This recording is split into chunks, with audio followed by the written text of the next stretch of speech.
Whatever the occasion, effortless elegance is right this way. Because Hilton brings you new ways to stay courtesy of the Nomad London. And it doesn't stop at award-winning dining in a space draped in velvet and illuminated by vintage chandeliers. No, this day goes beyond with unparalleled personalized service and attentive hospitality. Oh, and did we mention the Nomad London can be booked using your Hilton Honors points at Hilton.com? Hilton, for the stay.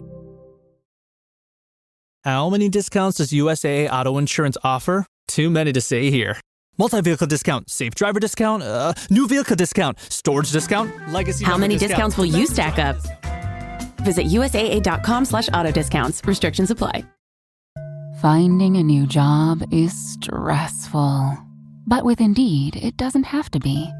Just fill out your Indeed profile with your skills, experience, and desired salary. The more you fill out, the better your matches will be. And hearing from hiring managers will be 2 times more likely. Relax. That's your Indeed profile sending opportunities your way. Indeed, the world can work better. Ryan Reynolds here from Mint Mobile with a message for everyone paying big wireless way too much. Please, for the love of everything good in this world, stop. With Mint, you can get premium wireless for just $15 a month. Of course, if you enjoy overpaying, no judgments, but that's weird. Okay, one judgment. Anyway, give it a try at mintmobile.com/switch. Upfront payment of $45 for 3-month plan, equivalent to $15 per month required. Intro rate first 3 months only, then full price plan options available. Taxes and fees extra. See full terms at mintmobile.com. The new McCrispy Strip is here. Dip approved by ketchup, tangy barbecue, honey mustard, Sprite, McFlurry, Big Mac sauce, double dipped in buffalo and ranch, more ranch, and creamy chili McCrispy Strip Dip. Now at McDonald's. Ba-da-ba-ba-ba. This podcast contains mature content, explicit language, suggestive situations, and partial to full frontal nudity. Listener discretion is advised. Don't let your kids listen to this. We talking live shows? By the time this thing comes out, yeah, the live show has been announced. Yeah. It's in Los Angeles. It's May. No, we're locked into May 1st. Oh, we're locked in May. We're locked in May 1st. That's Soho House. And then May 2nd. LA. Somewhere else in LA. So that weekend, at least, yeah, we're going to be there. I'm excited. Excited for it's been a while. What's the last live show? I feel like the weather was still nice in New York when we did the last live show. New York was July. Wow. It's almost a year. Yeah. Oh, wow. Because then the next weekend was Mo's wedding. Oh, that's right. Oh, my God. Yeah. The saga. It was Vegas. It was New York. It was Hawaii. So, it's setting up now. Are you coming to New Orleans? I'm coming to New Orleans, yeah. Are you? Yes, I am. He's lying. That's your lying voice, though. Okay, a couple of things. Number one, I'm not lying. Number two, why do you ask me to yes and if when I yes and you say I'm lying?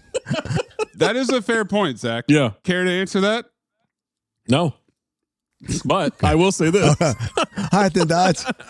Your picks have been horrible, man. That's the point. That's the point of the show. Isn't it? Isn't it? It's possible. I don't understand what this podcast is about. Poppycock. It's a fuck house. On a weekly basis, we are consuming more concentrated bad movies than probably anybody in the history of mankind. Poppycock. What story? What story? What are you talking about? Do you want lunch? I have yet to laugh in this movie. I'll just tell you that. You picked it, motherfucker. Just remember that. You know the problem with Hollywood is? They make shit. Unbelievable, unremarkable shit. I was legitimately offended. You were offended? I was offended. I didn't know you could get offended. I was offended. This did it. If I were gay, I wouldn't be offended. They're fucking making shit up, Amin. Inconsequential detail after inconsequential detail after inconsequential detail. Please don't lie. 1, 2, 3, 4, 5, 6, 7. I'm holding a mic in my hands, and now I'm talking all alone.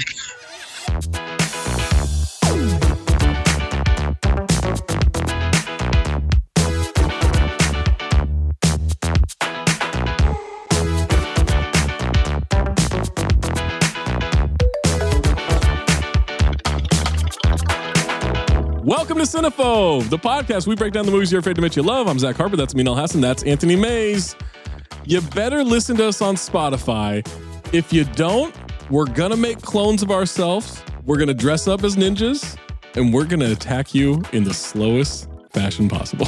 Nothing you can do about it unless you also know slow karate. Not to know but you, Zach, but they didn't dress up as ninjas. They dressed up as super ninjas. I think there's a very key difference there. That's fair. Yeah, we will dress up as super ninjas. Also not clones. Kind of. No. Weren't the next ones going to be clones? No. Well, I love clones. I guess you needed more exposition from Amin's favorite exposition character. Spotify is where you can vote in the poll, like the poll for Shaft. 16.2% phobe, 83.8% file. Spotify is also where you can leave a comment, like CWMT, who said, I'm up to Zach reading the cast, and I want to know, since when does Amin know who most of the cast are or who they play in the movie? We're doing a new thing. I think I need to announce. And these are the characters. This is a new segment that we're doing. No, they don't like it when we do new segments. Oh, okay. So just keep doing the new segment, and they'll just be pleasantly surprised. Wow, it means really up to date on the characters. CLB 757 says, I'm watching Paradise episode 2, and We Built This City started playing, and I rose like a phoenix and yelled CGI like a bingo. Yeah. Same note too, bro. And Trayvon Boykins commented, Luis Pineda sounds like a slap hitter shortstop for the Oakland A's in the late 90s, early 2000s. Sure does. Good call. Excellent. Leave us a review, leave a comment. Make sure you check out CT5 episodes on the main feed. Leave your CT5 suggestions and lists on social media or in the Discord by subscribing to the Patreon, patreon.com/countthedings. You get access to ad-free episodes, extended cold opens, rewatching live events, past, present, future. Episodes get there early. Access and discounts on live show tickets, huh? Mm-hmm. You're getting that cold open, you know what we're talking about. Our Discord access and extra content across the entire Count the Dings network. If you have a submission, submit it.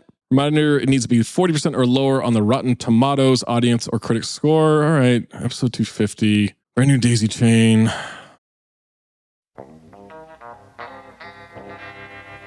Chain, chain, chain. Chain, chain, chain. Chain, chain, chain. Chain, chain, chain. Chain, chain, chain. I used the name drop of Richie Rich to play basketball with a fucking cheeseburger in our hands because that's how fats play basketball with Richie Rich. Mays used Sandlot baseball to hop on our motorcycle to ride away from our fake orphan child as he hopes diddling unhoused Angels will bring us back by helping Tim Salmon win the pennant with Angels in the outfield. Then Amin used Angels to get us to start popping painkillers as our eyes rolled in the back of our heads and we wondered if we'd ever get the headaches to stop so we can quit our jobs and take our unhoused RFK Jr. sounding father to the Korean spa with Angel Has Fallen. Now I'm using Hiding in the Shadows to link us to the 1987 martial arts, action, comedy, drama, American Ninja 2, The Confrontation. Martial arts action. No comedy for you, Maze? It's almost all comedy. I couldn't stop laughing. One of the funniest movies we've ever done. Top 5 at least. CT5, funniest movies. Hey, it's not 5 either. American Ninja 2, this is going to be real quick. Don't worry about this. There's 24 listed people in the cast. Just to put this into perspective, Angel Has Fallen on IMDb, it says 99 plus. Oh my God. American Ninja 2 stars Michael Dudikoff, Steve James, and Larry Poindexter. Mm-hmm. Dudikoff is a repeat offender for American Ninja. I wish I knew how to quit you. He had American Ninja in 1985, Avenging Force in 1986, this movie in 87, Air America and American Ninja 4, The Annihilation in 1990, and Navy SEALs versus Zombies in 2015. Dudikoff stars as Dennis Reynolds from Always Sunny. Steve James, 3-time repeat offender with Johnny Be Good and American Ninja as his previous episodes. I wish I knew how to quit you. He had I'm Gonna Get You Sucker in 1988, Weekend at Bernie's 2 in 1993. Steve James stars as the American Ninja. And then Larry was in 8 episodes of Jag, 12 episodes of General Hospital, 8 episodes of Blade the series, and in the movie 17 again. He stars as Comic Relief. Body Chemistry 4, Full Exposure. Is he the guy that's yelling all the time? He's Charlie. He's Charlie. He's the funny guy. The driver. Jeff Celentano, who was in the 1994 short Dickwad. He stars as Colonel Goose Exposition. Len Sparrowhawk from Pride of Africa. Oh, I don't know who that is. Melvin Jones from Xanadu, Rocky 3, and CB4. Jamie Bartlett from Ernest Goes to Africa. That's from my Instagram. Amin sent me a reel today. Mayes, my suggestion for 2026 is we go back to theme months, and the first month is Ernest month. Cinephobe goes to Ernest. Oh, I like that. Not a bad idea. I've never seen a single one. You are missing out. Am I? Burn. John Fujioka, repeat offender from American Ninja, and he was in Mortal Kombat, not canon. He's the mentor. You're not naming any of the people who are actually in this movie. Michelle Botes as Chippy from Snake Dancer, which is exactly what you think it is, and 348 episodes of Legacy. Mike Stone as Tojo Ken. He stars as One Eye. From Tiger Shark, American Ninja 3, and Highlander 2. That's a hell of a trick. Come back from American Ninja 3 after what happened to him in 2. Gary Conway as Leo the Lion. Called him Brad Leslie. 64 episodes of Burke's Law and 51 episodes of Land of the Giants. Ralph Draper as Professor Shadowjacker. Jonathan Pinar as the Sassy Sailor, a.k.a. Sassy. American Ninja 2 was directed by Sam Furstenberg. Sam directed Revenge of the Ninja, Ninja 3, The Domination, Breakin' 2, Electric Boogaloo, and is a repeat offender for American Ninja. I wish I knew how to quit you. Furstenberg, last in service. 4 writing credits on this one. Avi Kleinberger, characters for American Ninja. Gideon Amir, characters for American Ninja. Gary Conway, repeat offender for writing Over the Top. I wish I knew how to quit you. And then James Booth, screenplay credit, also credit for American Ninja 4. Synopsis for American Ninja 2. On a remote Caribbean island, Army Ranger Joe Armstrong investigates the disappearance of several Marines, which leads him to the Lion, a supercriminal who has kidnapped a local scientist and mass-produced an army of mutant ninja warriors. Yeah? Super Ninja Warriors. Well, super criminal. They gave him the super. That's kind of unfair. They're the guys that are doing all the super work. He's just kind of like paying people off. Unfortunately, boys, no tagline. How? Dude, so I was going to say when you were saying that there were only 24 people in the cast, even though there's obviously more than 24 people in the movie. Right. Canon Films must have cut the dude who keeps track of the cast. And they must have also cut the person who wrote the tagline. Same dude. They got him on a twofer. $350,000 estimated budget. No chance you got Steve James in 1987 for less than $350,000 by himself. Grossed $4 million US and worldwide. That's a massive hit. That also seems low. I mean, the first one was a $1 million budget. Yeah, but then Steve James blows up as the American Ninja. Now it's more expensive to bring him back. It's not the American Ninja. Kind of like Shrek and Shrek 2, you know? Those guys came back for a lot more money for Shrek 2. So your objection to the budget is only Steve James. Name another recognizable actor in that movie. Michael Dudikoff. What if I told you they cut the person who keeps track of the cast, cut the editor, cut the sound department, cut the second camera, cut everyone, and gave all that money to Steve James? Does that make you happy? All right. So that's $300,000 for Steve James, who did it as a favor. Got it. Before we jump to this movie, listen to the rest of this podcast. American Ninja 2 is available on Tubi. American Ninja 2 receives 100% on 2 critic reviews on Rotten Tomatoes, but thankfully, the audience, 40% on over 2,500 ratings. We did it, guys. Our first 100% movie. Are you excited? You're welcome. Disrespectful ass audience. I mean, check the positive or the negative. Zach, I'm a half ill-fitting uniform kind of guy. Give me the positives. Hey, John, that's weird. That glass looks half full to me. Wow. Now that you mention it, it is half full. Nick Rogers of Midwest Film Journal. What was that first name? Nick Kurtdale. An improvement over its predecessor in every way. The genetically mutated super ninjas in cryosleep look like the dudes recruited at a quarter beer night. The Sporto version of Anthony Edwards plays a base commander, wall-to-wall action as it should be. I think that's the actor, not the NBA player. Oh, yeah. I started chittering even more. What a great review. David Dussert of Real Film Reviews. A slight improvement over its lackluster predecessor. This is more than a slight improvement. When I was like, oh, wow, this is going to be fun, May's like, you hated the first one. I said, this one's better, man. It's so much better. And I love the first one. They learned the formula, Maze. They figured it out. And now they found their rhythm. Yeah, cut everyone? Too much fat. What do you? Cut the fat. User Elaine M, 3.5 out of 5 stars. American Ninja 2 might not reach the same heights as its predecessor, but it brings its own brand of cheesy ninja-filled charm. With its ninjas aplenty and the undeniable coolness of Steve James, the film delivers an entertaining watch for fans of the genre. While it might not match the engagement of the original, its watchability remains high, especially for enthusiasts who revel in the martial arts action and Steve James' undeniable charisma. I was getting ready to destroy Elaine M. for saying that the first one was better, but then she brought up the main point, which is the star of the movie really carries with his charisma. And so I said to you, Elaine M., you're magnificent. That's what the M stands for. Blank user 5 out of 5. This is one of those movies where you know it's already a sequel to a movie that had less than perfect acting and production. So if you keep your hopes low and appreciate this as a fun byproduct of 80s action movie, then you will have one heck do a good time. Sure. Heck do. I think they meant of a good time. I think of it, Eli Manning. What that heck do? Blank user 4 out of 5 stars. I think we know whose account this is. Steve James should have been the American Ninja. Mike Good, Steve Great, R.I.P. Whose account is that supposed to be, Zach? Yours. No, Amin wouldn't say Mike Good. Number one. Number two, you think I would have said that Mike Good, huh? Steve should have been the American Ninja? When you're being honest, yeah. I should have? Yeah, when you're not being yourself. Not should have, is. Blank user 3 out of 5. Ninjas on an island. I love the opening scene when they ride the motorbikes around the island. Also love the bit when they play Move to the City by Guns N' Roses. No, they don't. So that's that song. I don't think that happens once in this movie. No, they don't. They fired the soundtrack composer, so no. The music supervisor. They didn't do that. Last one. Blank user 5 out of 5. Load of fight scenes, explosions. Could it get better than that? I mean, it could, I guess. Negative reviews. Stop being a pessimist.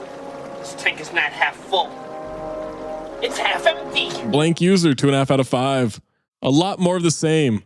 The boys get up to some stopping of gene splicing shenanigans. The leads are likable as usual, but the whole movie is kind of nonsense. It basically plays like a Saturday morning cartoon. It does have some Saturday morning cartoon elements to it. A little bit. It's a little G.I. Joe-ish in a way, yeah. Yep. Blank user 2 out of 5. The bottom line, a significant step down from the first movie. Plot. Michael Dudikoff and Steve James are back as Army Rangers buddies sent to an island where some Marines have disappeared. The reason? Witnesses saw guys in black outfits, hoods, and swords carrying them away. What I liked, the movie jumps from fight scene to fight scene, so the action rarely slows down. And there is a great scene with Steve James using fairly large knives in an epic battle. Overall, most of the secondary fight scenes are much better done than in the first movie. What I didn't like, the plot is almost non-existent. Super soldiers, meh. Almost all of the acting is hammy, and the ultimate battle is a letdown compared to a big car chase scene doing a bit of a takeoff of the first movie's opening scene, person being dragged behind a vehicle. User Brendan N, 1.5 out of 5. Brendan Nicholas. The first film lacked any true ninja skills by Dudikoff, but the second time around is a different story. The action scenes are better, which is a compliment, considering the budget was slashed by Canon. The story is very uneventful, and like most Canon films, this is lacking in the quality department. The plot is laughable, and the whole ninja involvement is for show only. I found this to be a better film compared to the first. The first film has a better storyline, but this film is more focused on the action scenes. Not a great film by any means, and whilst it is marginally better, it is far from great action scenes of its era. 3/2/2019. Can I just say that this movie, if we ever did CT5 movie scores, this movie's up there, man. It's up there for sure. This score slaps. Look, they cut a lot of money in other areas, Maze. You know where they didn't cut money? The score. Creativity. They cut money there. And then last one. Because it was royalty free. Blank user 1.5 out of 5. I wasn't able to pay attention to it. I think I fell asleep right at its middle. I tried to sacrifice some time for it in the coming years, but still didn't watch it from head to tail. XD. From head to tail? Why is someone like forcing themselves to watch this movie? You don't like it. Pick a hobby. Go knit or something. What was that hobby? Pick a. We'll get to Amin's first note, May's first note, and my first note after these messages, unless you are a Patreon subscriber, patreon.com/countthedings, in which you get an ad-free episode right meow. My cat Freddie loves to be brushed and cuddled. But stirring up his cat allergens meant sneezing and itchy eyes. Then I found Purina One Live Clear. It's cat food that reduced the major allergen and my suffering in as little as 21 days. Now, we feel closer than ever. If you have issues with cat allergens, you really need to try Purina One Live Clear. Try new Purina One Live Clear today. Purina One, a difference from day one. Are you still quoting 30-year-old movies? Have you said cool beans in the past 90 days? Do you think Discover isn't widely accepted? If this sounds like you, you're stuck in the past. Discover is accepted at 99% of places that take credit cards nationwide. And every time you make a purchase with your card, you automatically earn cash back. Welcome to the now. It pays to Discover. Learn more at discover.com/credit card, based on the February 2024 Nielsen report. Out here, there's no one way of doing things. No unwritten rules, and no shortage of adventure. Because out here, the only requirement is having fun. Bank of America invites kids 6 to 18 to golf with us. For a limited time, sign them up for a free 1-year membership, giving them access to discounted tee times at thousands of courses. Learn more at bankofamerica.com/golf with us. What would you like the power to do? Bank of America. Restrictions apply. See BofA.com/golf with us for complete details. Copyright 2025 Bank of America Corporation. Are your business expenses playing hide and seek? With Uber for Business, the small spends that slip through the cracks, like rides and meals, go right where you need them. Because it integrates with leading expense platforms, you can say goodbye to surprise costs, missing dollars, or chasing receipts. Everything's track downable. Uber for Business. Make small steps that make a big impact. Learn more at uber.com/small steps. Amin, what is your first note? Speeding in motorcycles around a mountain with this 20 CBS music has me ready to run through a brick wall. Maze, what is your first note? Clip that 50 Cent mashup I made for the first American Ninja, because Curtis Jackson is back. Curtis Jackson is man enough to admit when he's wrong. Ha ha ha, it's 50!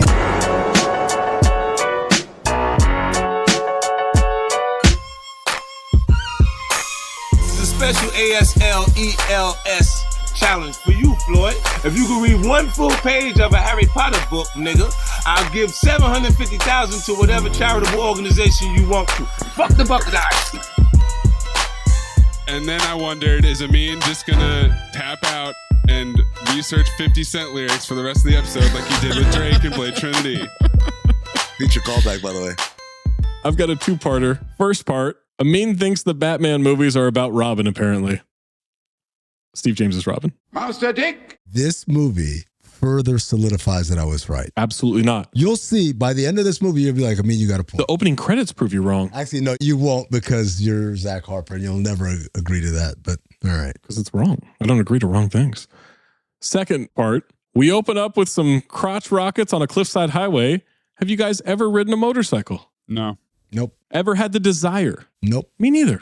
What is that? I don't even have a friend who rides one. If I had a friend who had a motorcycle, I would consider riding a motorcycle. When I worked at Oakley, fellow assistant manager, Paul Stone. Yeah? Shout out to Paul. He was in the Navy. No way. Paul's the one that would take the lenses to the gun range and shoot them to prove that they could be bulletproof. Oh, I wish he was a Marine. Paul rode, God, I can't remember. Was it a Ducati 550? Ducati, that's what it was. Yeah. Oh, wow. Also, one of the horniest men I've ever, he would hit on everybody in the mall. Everybody. Guys, girls, fuck them all. Oh, man. When you were telling the story last night, you had so much detail. The detail was so rich. It was rich detail. Go into incredibly descriptive details of the story so we all know. Oh, yes. Now it's time for the scenes. Here's what happened. Bow. This is how I know Michael Dudikoff is the American Ninja, okay? He's not even listed in the opening credits. Like a true ninja, he is hiding in plain sight. How about the opening credits start and it says starring Steve James? Yeah, because the American Ninja is in hiding like ninjas do. Case closed. It's over. Maze, what's the actual reason why his name isn't in the opening credits? They didn't have enough letters. They cut the guy who made the credits. Fun fact, same guy who does the music supervising. You know, in Monty Python and the Holy Grail, when they have the intermission and the llama shit takes over, and then they say, those responsible have been sacked. Yeah. That's what happened in this movie over and over again. This is a lot of motorcycle POV to open this movie. They stretched this to 90 minutes. First question, where are we? That's a question that lasts the entire movie, Maze. Horseman. What are you talking about? It gets answered almost immediately.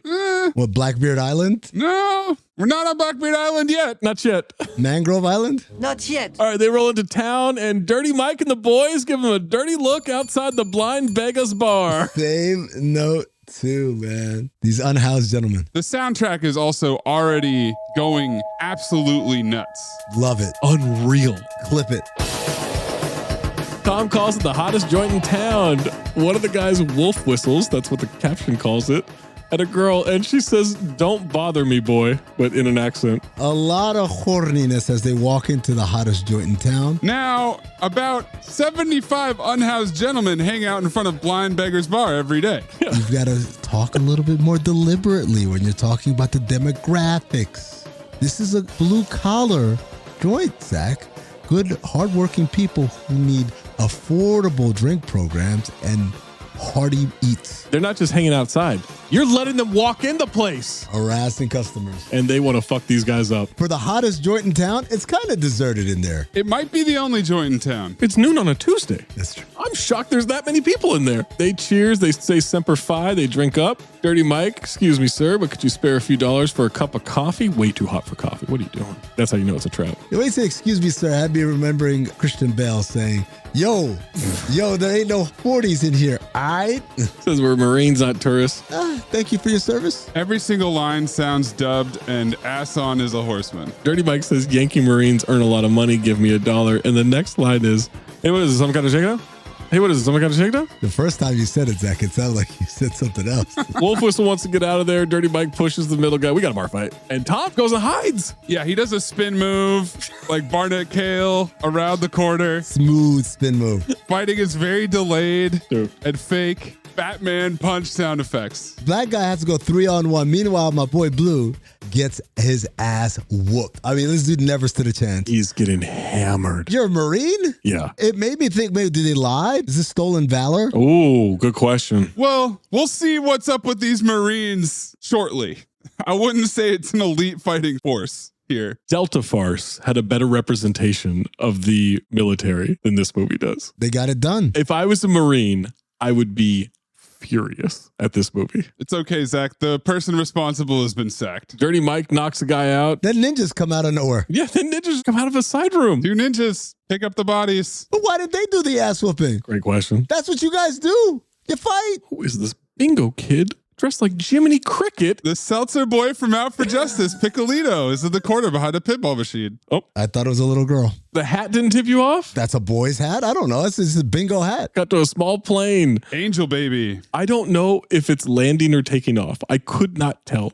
Both. It is so nonsensical as a shot. We've got a grown man in a Boy Scout uniform looking through binoculars as the American Ninjas deplane. He's very pleased as he watches the American Ninja and Dennis step off the plane. His name is Inspector Singh. The American replacements have arrived. Yeah, sure. Why not? Where are we? Dudikoff pulls a tiny strip of paper out of his pocket. He looks at it, looks up, and says, I guess this is the place. Ass on. Yes. The quote-unquote airport that they're at, if you can call it that, has a banner that says, welcome to St. Simon's. Yeah. So we're at St. Simon's. Oh, okay. The Caribbean island where the chief of police is Indian with a British accent. Well, hold on. This is colonialism. Yes, there are Caribbean islands that have a lot of European influences. And a sizable Indian population because a lot of these people migrated over 100 years ago. This bingo got on a plane. Mm-hmm. He's not hitchhiking. He got on a plane that's going somewhere. Yeah, he got on the plane that Poison Ivy and Bane took from South America to Gotham City. He got on the Poison Ivy and Bane plane that the army put him on. When he got off the plane, he took a piece of paper out that has got St. Simon's scribbled on it, looked up, said, yeah, that's it. When he saw the banner up there, what is happening? Usually they pin it to your school clothes so you don't lose it on the way home. He's actually pretty advanced. He trusted that he'd have it in his pocket. To reinforce the St. Simon's location, we've got fake steel drum on the soundtrack. Brother, if you didn't know it was the Caribbean yet, you know it now. It's spectacular.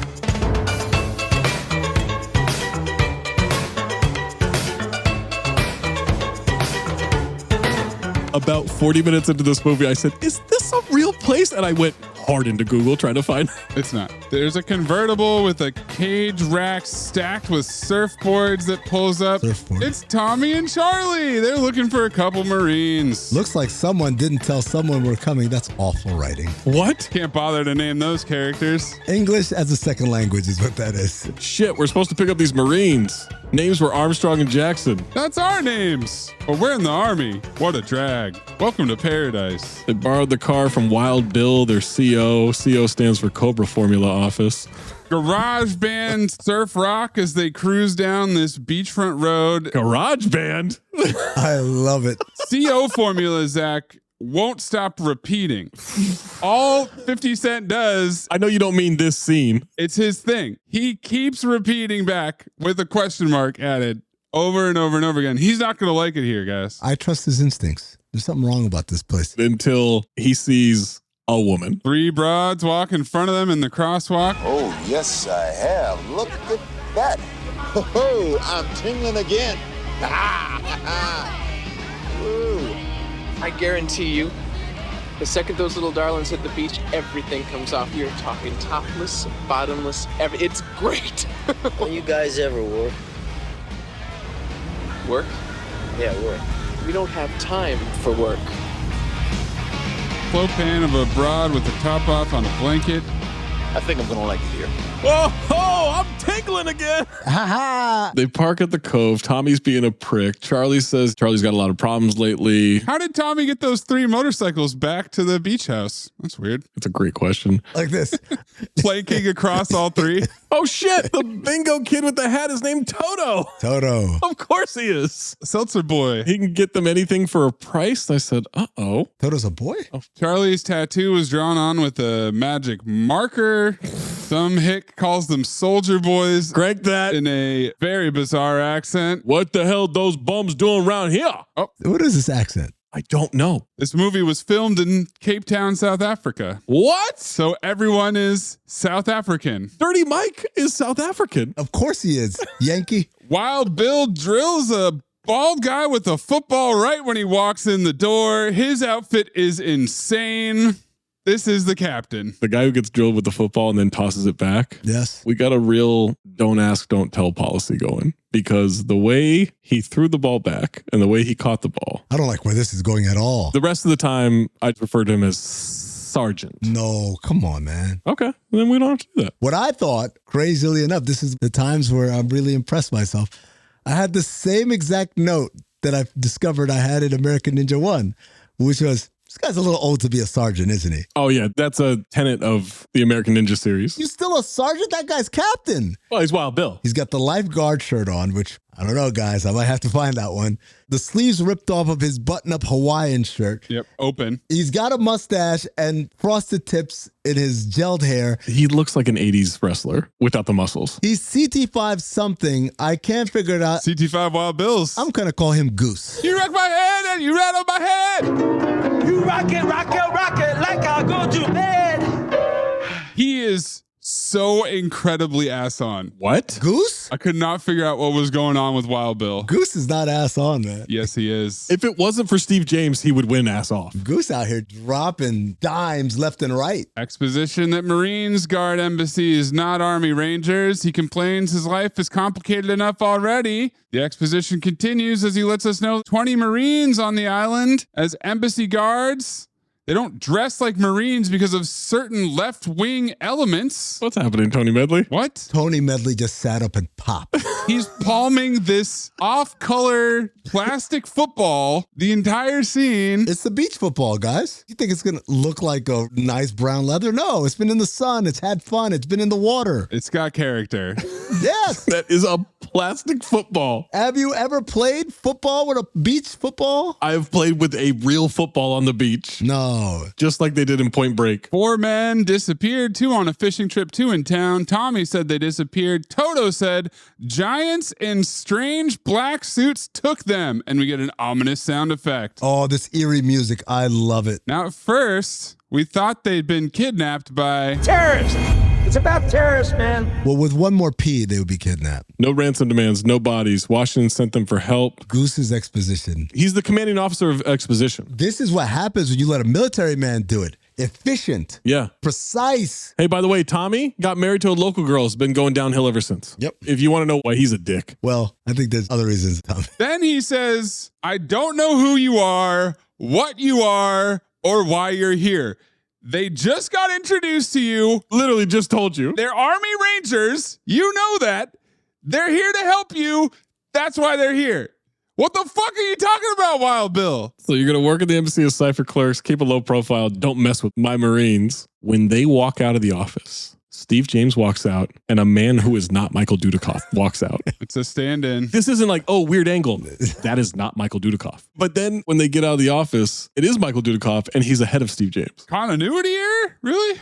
That's crazy. Wait, how'd they have continuity errors, Maze? The person in charge of continuity has been sacked. Yeah, he's also the music supervisor. Steve tells Dudikoff, men in black suits, sounds familiar, doesn't it? Yeah. Dynamite dropping. Didn't listen to a single word. Do you think somebody told Michael Dudikoff he kind of looks like James Dean once, and that was his entire career? Absolutely. All 9 movies of it. Hey, you guys want to go water skiing? Ass on. Cut to water skiing. They waste no fucking time. This is Bert. He may not be much to look at, but his sister is so fine. So fine. Yeah. CT5 introductions. I would beat your ass if you introduced me like that. The funny thing is he was mad at the other guys. Yeah. He wasn't even mad at the guy who said it. Right. He was like, oh, fuck these new guys. Yo, he just said, I want to beg your sister. Dudikoff's wearing this weird 80s body glove wetsuit that kind of looks like a Power Ranger outfit. He was ready for the ocean. He knows what he's doing. Come on. American Ninja. American Ninja knows what he's doing. Tommy wants to go to Mangrove Island. Wall-to-wall babes all dying for it. Methinks that the spin move and side eye from behind a corner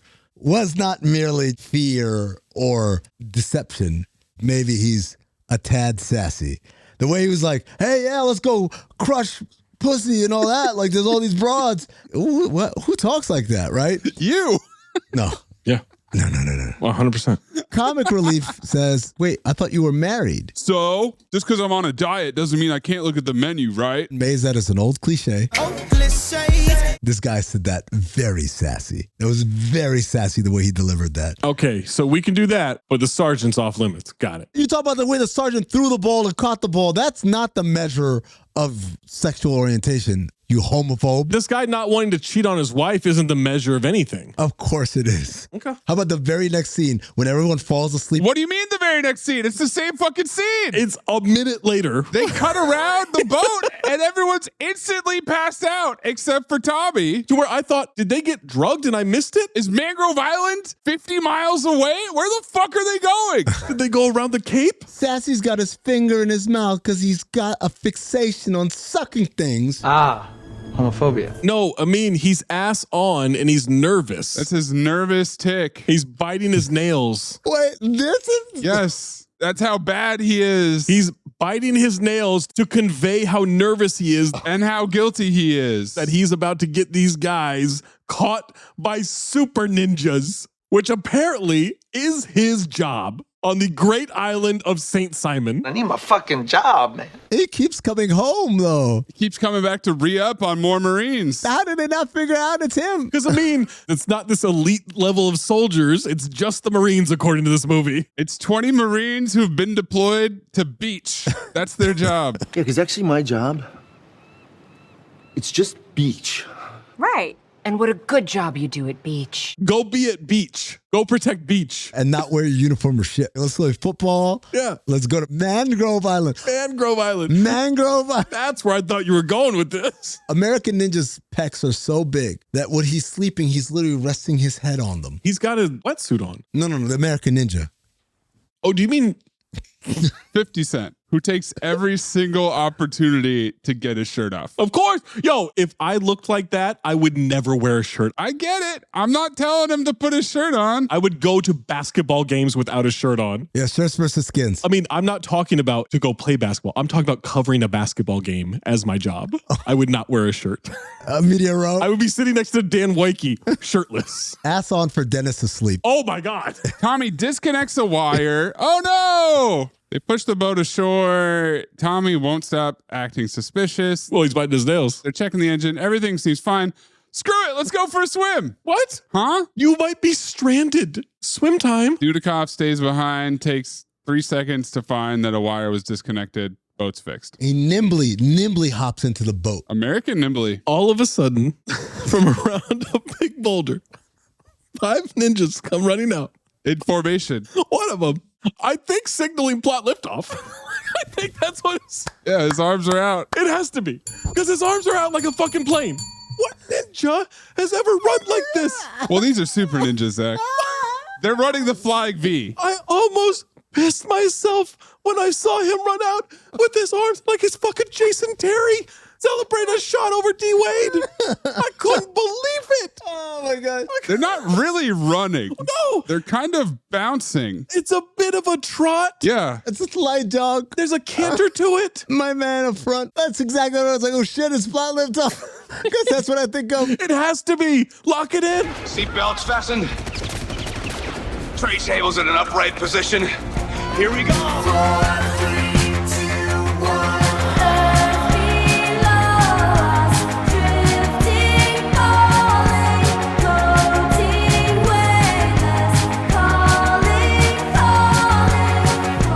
Dudikoff scampers off behind a big rock. Dennis dips immediately. I'm out.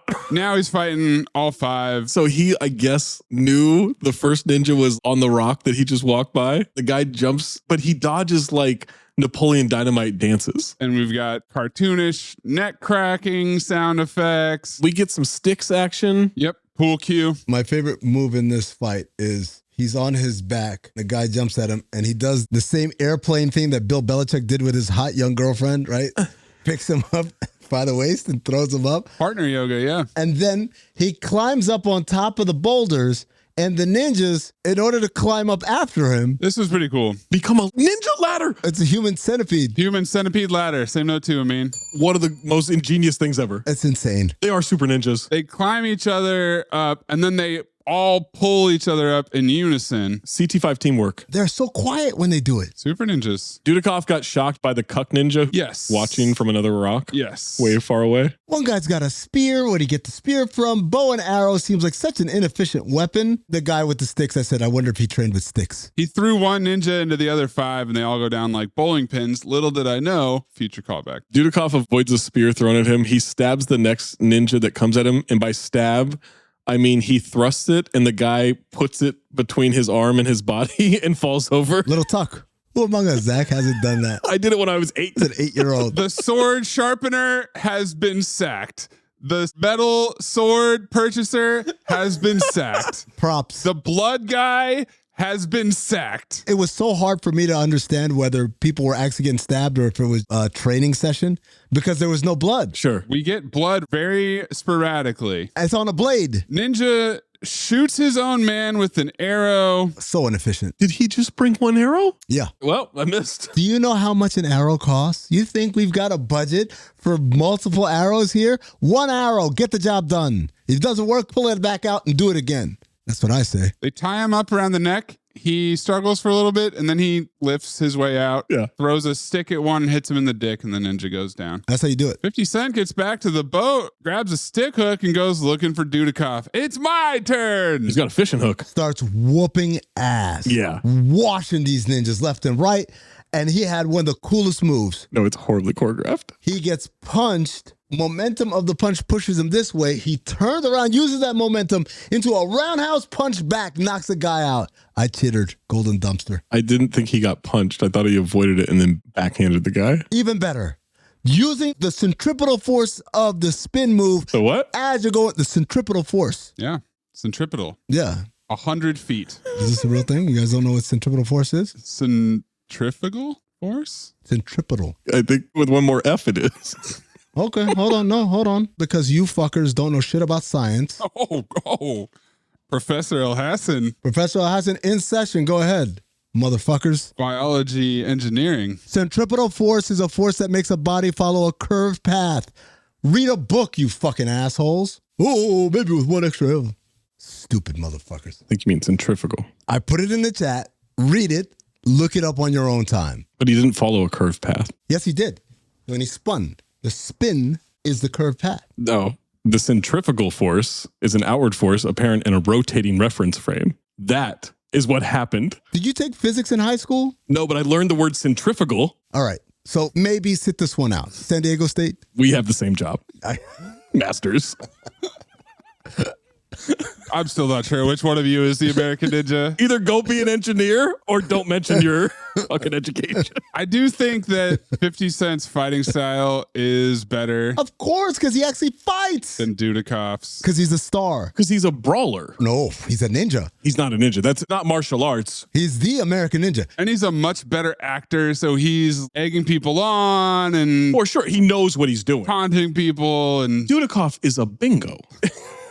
American Bingo. He's American Bingo Warrior. There it is. That's a movie. Yeah. The Sean Astin is when the two ninjas try to grab him with the net and he lightly tugs it. Mm-hmm. The way I tug my charger cable out of my phone. But then he starts fucking whipping around. Whooshing. The whooshing sound. Sound effects. Whoosh, whoosh, whoosh. And for what? I don't know. He whooshes it around like 6 times to catch one guy. At one point, he catches an arrow out of midair, spins around, and I thought he threw the arrow back, but no, he threw a sword. Oh, yeah. Cut to the ninja. The sword is already in his stomach, and he goes, oh, falls off the rock. Well, he threw it so fast. Couldn't get the camera there fast enough. Couldn't get the camera up fast enough. There are more ninjas coming, so the American Ninja tells Dennis, come up here to the top of this rocky cliff or whatever. Dog. They run to the edge of the cliff. I'm like, okay, they're going to jump in the water and swim away, right? Mm-hmm. Nope. Nope. They jump and land. So softly in the boat. They're ninjas. They don't tip over the boat. They don't break their ankles from jumping off a 30-foot rock. What? Let's pause the suspension of disbelief and just think about the filmmaking. How high do you think they jumped from when they landed in the boat? That shot of them landing in the boat. I don't think they jumped off anything. Yeah, I think they jumped in place. They just hopped. But Dudikoff is pretty high, so maybe he jumped off the side of the boat. I tried to pause it. I couldn't quite get the apex of their descent. And then for some reason, the cuck ninja pulls his mask off to let us know who he is. Back to Wild Bill. Ninja? What the hell are ninja? They're a secret Japanese society expert in the art of assassination. But these were whites. When certain whites get into their mid to late 30s, they start adopting an affinity for Japanese culture. Usually it just means silk robes and learning to roll your own sushi, but sometimes it leads to this. Tell me, what would Japanese assassins be doing in this part of the world? Taking a vacation? I believe they were trying to kidnap us, sir. What would these guys be grabbing you morons for, huh? Huh? That's enough, Sergeant. I love that his level of exposition is so high. It's not just him giving exposition. It's him demanding exposition. Yeah. He is an exposition messiah, helping us get caught up on the story. He is the sun, the center of the universe of exposition. Yes. Heliocentric. Before he gets out, Wild Bill will have them shot. This is the most ridiculous story I've ever heard in my life. His other men were abducted by ninja, singular, working for Russians, Libyans, what? Dudikoff wants a few more days before they tell the ambassador. Wild Bill will give them 1 week, but I don't like it. 1 week? He just said a couple of days, and you're like, all right, a week. What? They walk outside. The sergeant yells at them. Ninjas, my ass. You guys were over Mangrove Island taking care of the local talent, right? Now, you may have got away with that in the Army, feller, but you sure as hell ain't gonna get away with it here. Golden dumpster, but also... I didn't dodge. Because I know what Sassy was going to Mangrove Island for. Tommy. And now this guy's like, I know what you guys are going to Mangrove Island for that talent. And I'm like, he knows. Okay, now, okay. Cut to Tommy on the phone. What the fuck is this phone? Well, it's St. Simon's. Guy talking to him says they fight like professionals. The blonde one could almost be a ninja. This is a tough blow to Amin's case here. Well, no, he says the black one is almost certainly a ninja. He actually doesn't say that. The blonde one could be. I don't know. I'm not sure. He doesn't say that. It was implied. Bring him to the blind beggar tomorrow. Also, almost a ninja? He killed 15 ninjas. Oh, wow. Didn't even think about it one time. That's all I thought about. I was humming it the whole movie. I think I took a bit. How is Tommy going to trick the American ninja into going to the blind beggar? He, in the middle of the night, walks into his room to wake him up to say, I need your help. Meet me at the bar tomorrow. Come alone. Oh, okay. And obviously, he's going to have a follow-up question and be suspicious, right? Nope. Cut to the blind beggar. I have a different interpretation. Oh, boy. Homophobia. Sassy sneaking in, trying to wake him up out of his slumber. Clip in from Wedding Crashers, Let's Play Tummy Sticks. And Dennis, rather than say, get the fuck out of my room, you weirdo, he's a little curious. No, he doesn't understand anything. This is a Frank Duke situation. He has the most vacant look in his eye. Okay, you said to go there, I'll go there. He rides up on the stolen motorcycle wearing denim. He's Collars popped. Well, that's community Marine motorcycle. When you go to a hotel, you know how they have bicycles in the front? Yeah. Same thing with the Marines. The bar is locked, so it must be closed. Nope, it's not. But you have to go through Dirty Mike and the boys in the alley. This meth alley over here with some raggedy ass hooks everywhere. Everywhere. Ugh. It's the hottest spot in town. His jeans are tucked into his combat boots. Of course they are. It bothered me immensely. Well, because he's riding a bike. Functionality. Dirty Mike says, "Hey, Yankee asshole, when you talk to me, answer nice and polite." Meanwhile, you two were standing around, finger popping each other's assholes. We're not finger popping each other's assholes. What we're doing is getting shit done. Same note? Same note. Dudikoff throws him and two other guys, and by throw, I mean he releases their arm. We cut to a different angle, and we either see them sliding or rolling away from the camera. They're flying. He goes upstairs to the room. As he's knocking on the door, he misses. How do you fuck up a knock? He must have thought it was one of the fight scenes. He's so bad at this. Wants to touch it, but doesn't quite touch it. Every fight scene, they're missing punches by 3 feet. Wait to look at this photograph. I wondered, is this a prostitute bar like A Million Ways to Die in the West? Of course. The first time we were there, you didn't get that sense. We're in St. Simon. What do you think? Oh, that infamous island where all the brothels are. Yeah. Do you think Marines on shore leave or whatever? These Marines can't fight. Exactly. What are you talking about? Because they're riddled with syphilis. They're weakened. All the STDs that they've contracted from all of these hooks everywhere, these raggedy ass. It's a herpes gumbo. Dirty Mike and the unhoused gentleman come busting into the room. They attack the American Ninja one at a time. And then he steals the American Ninja's roundhouse punch off a punch move. Dudikoff did then American Ninja 1. No, he didn't. We didn't mention it. He does a flying jump kick off the balcony. Yo. Kicks Dirty Mike back through the door frame, smashes that door off the hinges, all the way across the hall, smashes that door. That door had no hinges. They prop it up. Set it up. They had absolutely no plan for that to go through the other door. That is a casualty that they are unprepared to pay for in terms of any kind of budget. They got in trouble? I guarantee they got in trouble for that shit. They did not prepare for that to go through the second door. Well, guess what? Now we've got to cut the music supervisor. Thanks a lot, guys. Yeah. Everybody else is shocked and runs away. Tommy tries to run, but he grabs him. They weren't acting. They ran away for real. Like, oh shit, he broke it. I'm not paying for this. You set me up. Sorry, man, but he's got my wife. Who's got your wife? I said who? And he slams him against a different wall. The lion. Mystery lion? Who's the lion? The man who owns Blackbeard Island. Is this a fucking Johnny Depp movie? Tell me more about him. I can't. Tell me! I can't! Look, Taylor, I'm the only one that can help you. I'm the only one. He's a millionaire. He made his money big time. In drugs. Drugs? He's doing research. What kind of research? It's not research, it's research. What kind of research? I don't know. They don't tell me. It's biological stuff, man. So you do know? He goes to the window and then he gets killed by the world's largest toilet bowl plunger. He heard the sound of Live Forever outside. Went to check it out. Did you hear that? Someone's there, man. I hear somebody.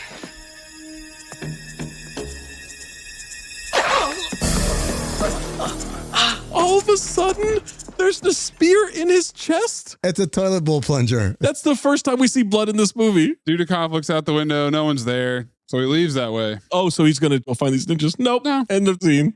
Back to Wild Bill. Who tells them, hey, Tommy's dead. Yeah. Goose is back. He's dressed in his uniform. Unless you believe it might put a crimp into his expositional excellence, it has not. This dude is even better when he's in uniform. Because now it's official exposition. Inspector Singh, you have any idea who did it? Not yet. Thinks he's involved in the local drug trade.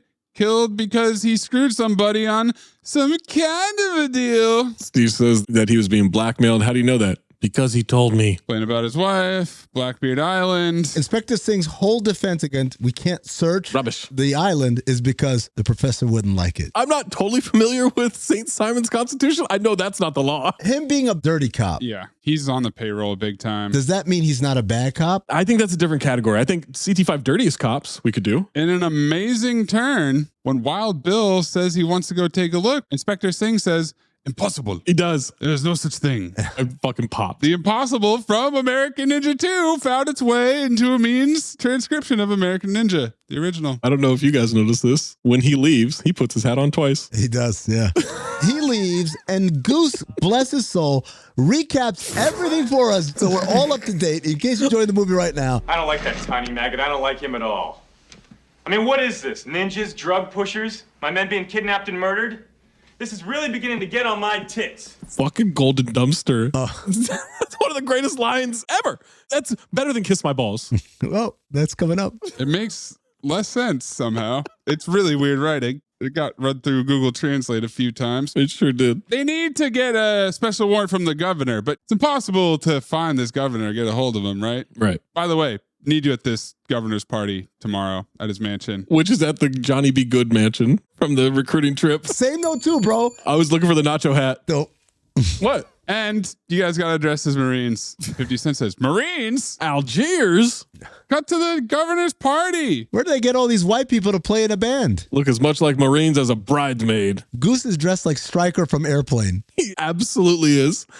The sergeant is shitting on these guys the way they look. I said, maybe do that before you get in the car to go to the party, not at the party. You're trying to keep their cover, you dipshit. Tells Dudikoff, don't get drunk and go puking on the pavements. Like Tracy Morgan. Good tip. Goose is so good at exposition that other characters approach him with exposition. Yeah. Can I have a word with you about the reception next week? I was like, amazing. An exposition magnet is what he is. Steve James immediately goes over to the hottest woman there, starts hitting on her. Wow. American Ninja is simultaneously horny and smooth. Wow. I was really impressed by the way he fumbled up to her and then caught up real quick and all of a sudden was saying all the right shit. And lest you believe that American Ninja has some shoddy standards, she's a bad one. She's the best in the movie. Might be CT5 all time. I don't think this is blasphemous to say she's right up there with Vanity. And Prime Sharon Stone. To me, Prime Sharon Stone is just a little bit above.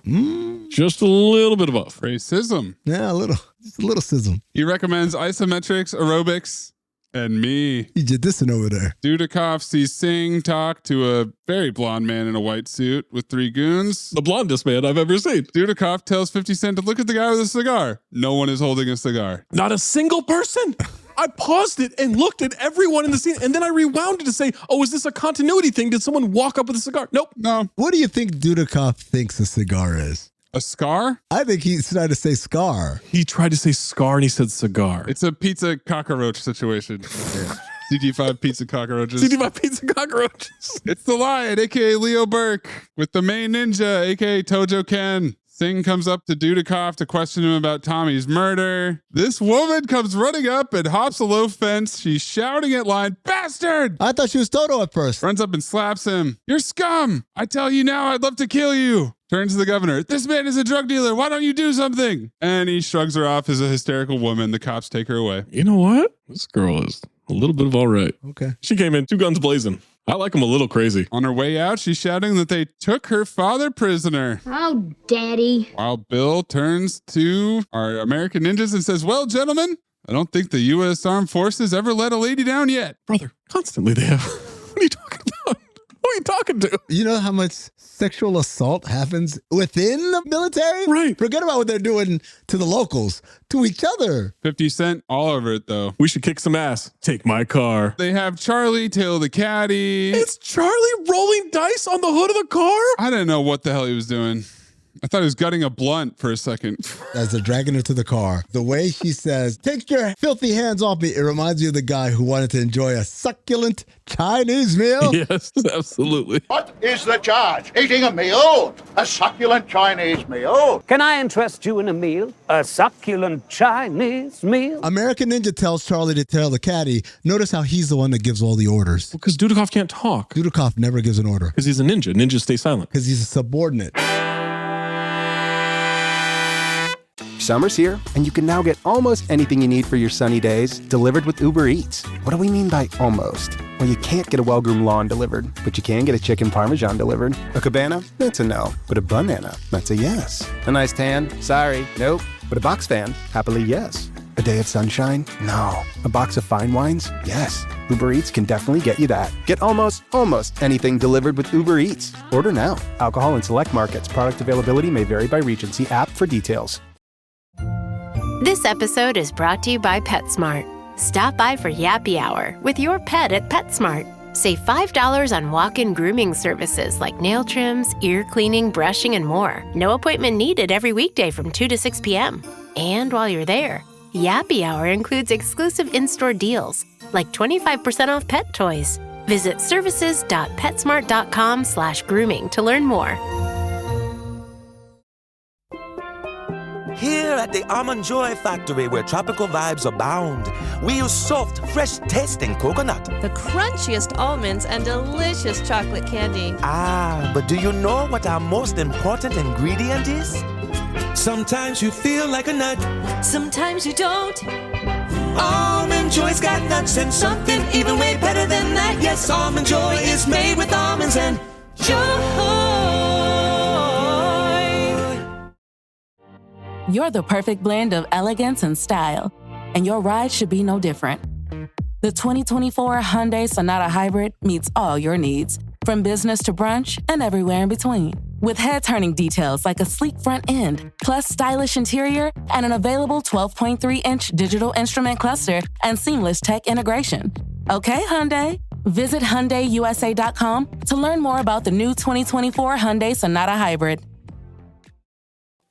Car pulls up to the bar. They take her in the building. Much like Taffer, they're going in. I'll get the coffee. They're randomly surrounded by Dirty Mike and even more boys this time. But they're showing them the random weapons that they've collected for this fight. Everybody has some weak-ass weapons. Well, the props master has been sacked. Oh, shit. Okay. So it's literally what they found on the street. Dudikoff bitch slaps some guy off the stairs, parkours up. Steve calls them opes, and Charlie is going to shit himself. Come on, you ope. Actually, Charlie's doing okay. Charlie's handling himself. 50 Cent does this 12 people dog pile on him, then he throws him off like the Hulk. There's 3 women in that dog pile. Yes. Look, man, these are hooks. Why are the women fighting? They were out of extras. And we get bowling pin sound effects. We sure do. And then he goes, "It's a party." He's ripped the sleeves off of his Marine uniform. He's unhinged. He is on so much cocaine in this scene. He's having the time of his life. Like Krampus, he lets the guy hit him in the face. Lets him hit him twice. And he starts laughing maniacally. Come on. Then he knocks him out. You want to be a big man? You got to learn how to eat, baby. What the fuck is he talking about? There's one black guy that rushes him, and he says, "Hey, what's up, brother?" Comic relief hits someone with a bottle. Guy breaking a bar glass on an unsuspecting guy's head. Is that 20 CB? Yes, 20 CB, but then he pours drinks for a girl there. How about lunch? She breaks a bottle on him. Ever so gently. And it says, guess that means lunch is out of the question. Banter. Right after that, a guy that looks exactly like James Dolan, the Knicks owner, not the honest thief, puts a fedora on to fight Dudikoff. Look who's here. The U.S. Marines. Haha, banter. Steve is on so much cocaine. Love it. Love it. Let's do it some more. Now that they've wrecked all the unhoused gentlemen, they leave out the back door and stare down Tojo Ken, who walked in. They're running through the alley. He opened his shirt somehow, and 3 guys are completely dismantling the car. Oh my God. They chopped it already? Oh my God. The tour guides did not say anything about the crime on St. Simon. He's getting shoved into the car. You're lucky, One Eye. You're lucky. Called him One Eye for the rest of the movie. Cut to the governor's mansion. Wild Bill appears to have lost his transport. The bumperless car comes rattling up. Everyone reacts with their ass on. Dudikoff is hiding in the back seat to avoid the inspector. Hot girl slips Steve her number. He's bad, man. Clip his Quagmire reaction. Yes. He's giggity-giggiting his ass off. Yeah, he is giggling. I was giggity-giggiting too. Tojo Ken tells the lion that the broad escaped. That damn American ninja. He fights like a tiger. We'll have to get rid of him. If the inspector can't do the job, I know what to do. We'll use the lamb to catch the tiger. I want that man alive. Clip in from Saving Silverman. How'd you do it? We ate her. You ate her? Yeah, we ate her. Alive. Back to Wild Bill. He orders Dudikoff to find the girl before Singh grabs his ass. Steve suggests they go to Blackbeard Island. Good idea. Who has the ideas? Again, the American Ninja does. Dudikoff knows who can find the girl. It's Toto, who's still dressed like Jiminy fucking Cricket. Takes him to a random door in an alley, then demands $3. Takes Dennis to the fuck house is my note. He daps his hat for a second time in this movie. She points a gun in his face. He wants to talk. She screams. Ninja's on the roof. Ninjas are everywhere. Dudikoff kills them both, rakes his claws across the face. I believe that is the first blood that we've seen in this movie. No. With the plunger. Well, I thought that was poop. Oh. You know what? Okay. Yes, and. Couldn't rinse it off? Here, quick. Hand me that. Third ninja shows up, ninja star in the door. Throwing stars. And I wondered, is that going to make us call them the American Throwings the entire movie because of his objection in Shaft? It's already been an ally. Fourth ninja, blow dart. Dudikoff blocks it with his hand? Is it poisonous or not? And then he throws the star like Shaft. He tossed the star with immense precision. Like you would toss a playing card onto a big pot to win a poker hand like a dickhead. Yeah. So nonchalant, like, there we go. And it fucking went. That's how good he is. That's crazy. He's like a tiger. Then he beats the shit out of this guy, and you can see, wait for a look at this photograph, the flame retardant chemicals on his ninja suit. Flame what? Sorry, flame bingo tendant. Why is there an open burning oven in this alley? Well, it's St. Simon. Oh, okay. Yeah. Sixth ninja, clumsiest fight yet, rips his dick or something. What? Face plant and scene. Shows up with the sticks and then hands him a stick. What are you doing? Toto whistles. How loud can you guys whistle? Not very loud. Because Toto whistles loud as shit. Toto's driving? Where did Toto get a truck? Zach, this is like Temple of Doom with Short Round. Oh, well, Kids drive in these places. I don't think that name is okay. We can't say Short Round? That's the name of his character. I didn't say with an accent. I'm not Andrew Santino. I just said his name is Short Round. 5 more ninjas are rolling up. Tojo Ken staring as a ninja flies onto the roof of the car and immediately falls off. I said, is he going to do anything? He's going to stare. He's done fuck all. Toto wants another $3 for the rescue, and I need to introduce him to the helicopter pilot from Dante's Peak because this is a surge pricing situation. This kid's smart. This kid's a businessman. He should have doubled his price every single task. This is way more valuable. Absolutely. You have a low get-in price, Maze, and that makes them dependent on the service. So now they have to get it. They got to keep coming back. That's when you jack the prices. Economics. It's Alicia Sanborn, the professor's daughter. They're in the car. They're driving away. And she says, the island is back the other way. So he busts a Yui. Terrible U-turn. Why so severely? They're in a hurry. No power steering. St. Simon truck. St. Simon roads. Dirt road. So now they're heading back. There's a ninja standing in the middle of the road. Here's my question. What would this guy have done had they not come back this way? Had they just kept going? He knows where the island is. Oh. He does a handspring off the hood onto the truck. S on driving with the drastic turns of the wheel. Punches through the back window, chokes out Dudikoff. Toto bites his hand. They throw him off, and then he underhand tosses a grappling hook at a car speeding away. We're going to look at this photograph later. Go to the YouTube page to check out all these. That thing came up about 25 feet short. And wide right. Somehow caught the back end of that truck bed. I hear you, but what if I told you this guy was the beanbag fucking champion of the world? Cornhole international icon. Did he bounce it off the fucking ground? As it would happen, he's also great at Beirut. He's an awesome Beirut player. Oh, okay. Yes, and. There's a lot of similar skills. I like the idea of doing improv, but not saying anything that builds off it, just saying yes, and. It's fun, isn't it? Yeah. All right, then dodge. Now he's being dragged on cement for at least a mile. A while. He's fine. Poor motorcycle guy gets wiped the fuck out by the chain. No one checks on him. Because Dudikoff hard left turns. He's driving like Brad Wesley, making people crash left and right.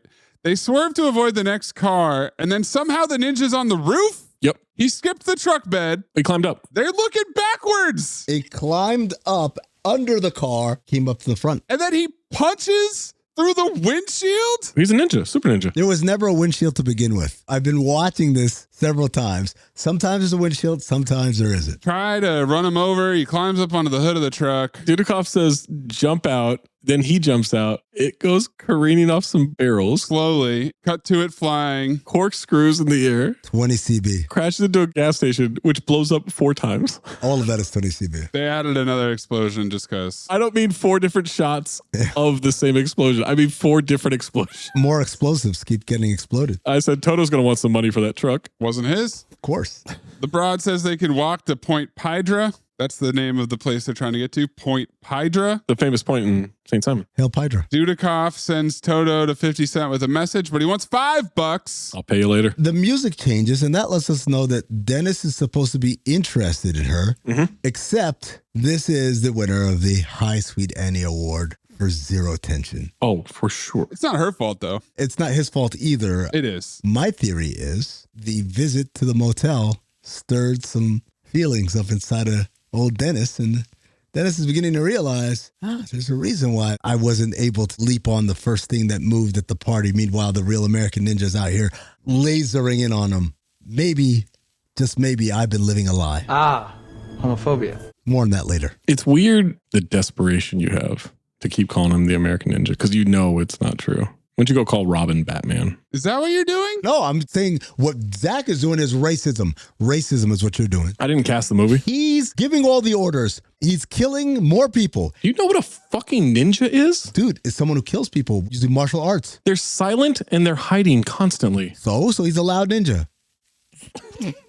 There's an empty boat. The island's 20 miles away, but they got to wait till dark. So she's going to go sit on a box and wait for him to come over so she can give some exposition. Well, she has to, yeah. He's not into her. Inspector Singh tells the lion that Dudikoff escaped. The man's inhuman. You sent like 4 ninjas.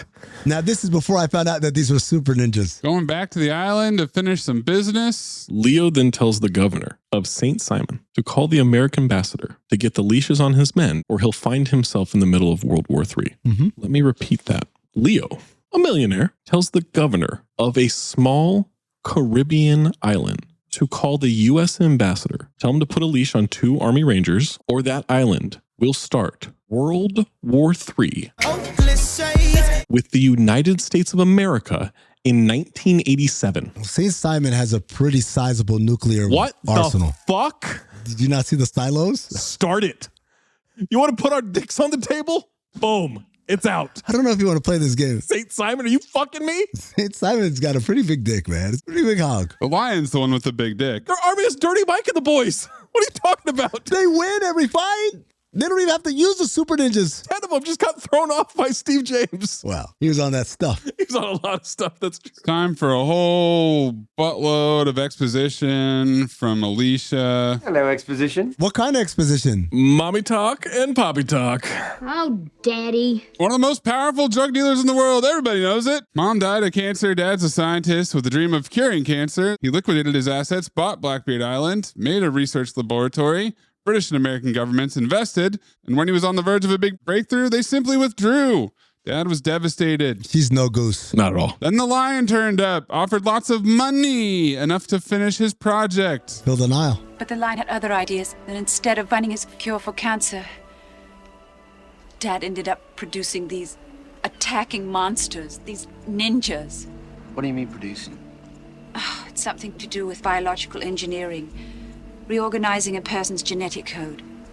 That's why they used those Marines for their experiments. Hold up. These ninjas this whole time have been genetically engineered? Mm-hmm. The super ninja? What we've been seeing. Allegedly, yes. Not shit they have in the back that's still being developed. These guys are already running around doing a thing. Wild Bill says the ambassador's going crazy, calls it a tricky political situation. 50 Cent calls it red tape. You heard what Toto just said, but we didn't because that scene was cut. Back to Lion headquarters. Years ago, we started out on the streets, low down and dirty. To have it all, to really nail it down, we had to control the source. So we moved out into the jungles, took over the plantations and the factories. Hello, exposition. Until we built the biggest drug empire the world has ever known. Calm down. Who are these people? Does South America still exist? But success brings jealousy, millions in payoffs. Greed only grew. Who are the people on stage? This is the ununited nations, but also it's his inner circle. Right. So they all know this. Who is this for?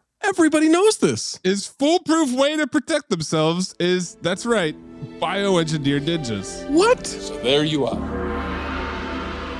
The super ninja.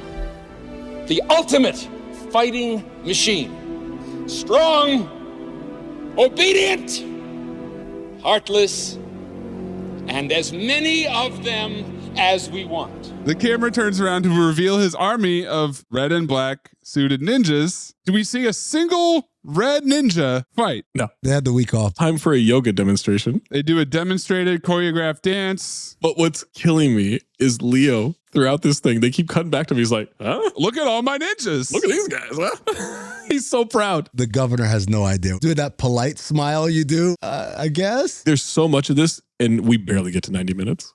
This is filler. I'm so confused at what the demo is supposed to prove. Meanwhile, Dudikoff and the daughter are breaking into the compound. One eye lets out a yell that sounds like a deaf guy talking, right?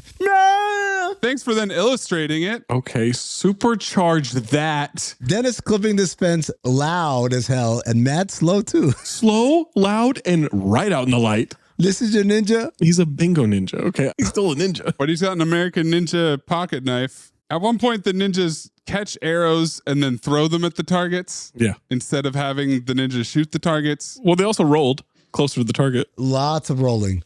Outside, these two asshole ninjas are patrolling 2 at a time. Isn't the purpose of a ninja I could spread them out and have 2 at a time? Yeah. But anyway, as they walk by the hole in the fence, they're silent now. They're ninjas. One of them taps the other one and says, shh. If I were the other ninja, I would have been so pissed. Yeah, we're fucking ninjas. I didn't say shit. What are you shushing me for? Dudikoff does some pole dancing like BJ and the Righteous Gemstones and takes him out. Save note too. Back to the demo. Now Tojo Ken is gonna fight and kill the super ninjas. He's gonna kill these guys? What in the bolo is happening? How does boloing his own men prove that they're super ninjas or do anything? Who is this for? I thought they were trying to sell the super ninjas to maybe some other rival drug gangs. What is this doing for the drug empire? Well, he just messed up the sale for sure. These are super ninjas. Oh, wait. One guy with one eye fucking killed half of them. Yeah. This is also where I needed blood, Zach. Oh, for sure. Are these guys dead or are they just like, ow, and they fell down? He killed like 15 of them too. Golden Dumpster, he hikes a sword like a long snapper to kill a guy. Save note too. The guy catches it like a child who's never caught a football before. Or like the sergeant. Yep. Can't do that. The sergeant. Now you're on board. Governor, not satisfied by this demo, wants to know how the super ninjas are made. Miracles. Miracles of genetic engineering. Time for Professor Sanborn to continue the demo. Meanwhile, the American ninja, natural born leader. He tells everyone, we've already lost 5 Marines. You don't want to lose Joe and the girl too? I love how she doesn't have a name. She's just the girl. I called her Chippy. Oh boy. They're all sitting around getting drunk. They're playing cards. 50 Cent says, I'm boogieing, baby. Yeah. Anybody coming with me? He bullies Charlie into it. Cut to Dudikoff and the girl in ninja suits. Yep. They go to Master Dick's laboratory. How do you know it's the Master Laboratory? It's got a giant sign on top of the door. Master Laboratory. Master Dick? On both ends. In case you were confused. Because it's a long hallway. Wait, am I still in the Master? Oh, I'm still in the Master Laboratory. Going in and coming out. Wait, hold on. If I see a door that says Master Laboratory on it, and I'm in the Master Laboratory, and I walk through that door, should I go to another Master Laboratory? There might be another Master Laboratory. You know how houses have 2 master bedrooms. She's looking at her father and said, it's my father. He looks sick. And I said, word, dude, I love that shit he got on. He looks sick. Time for a shitload of jargon from the professor. Jargon's physician. Oh. No one wonders why 2 random ninjas are standing with them. Part of the tour group, right? Yeah. Chilling, man. They want to know more about themselves. Micro-injecting DNA hereditary information into a single cell. By this method, we can control the building blocks of life. We can make of the human being anything we want it to be. This means he keeps most of what's left of his human intelligence, but his knowledge of attack and survival increase 100%. He will be cunning, intelligent, and devious. Like a predatory tiger, he will feel no pain and know no emotion but hate.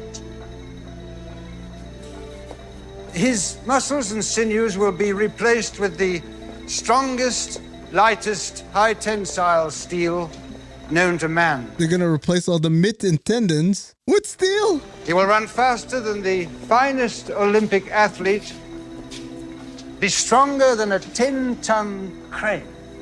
And in this next generation, you will witness the most lethal assassin the world has ever known. And the best part, he will follow my every order to the letter. Right, Professor? Even if I tell them I want to toss salad, they can't say no because of the implication. Ah, homophobia. Must have been the director's cut. Professor Asson looking stressed. Lion says he needs his vitamin.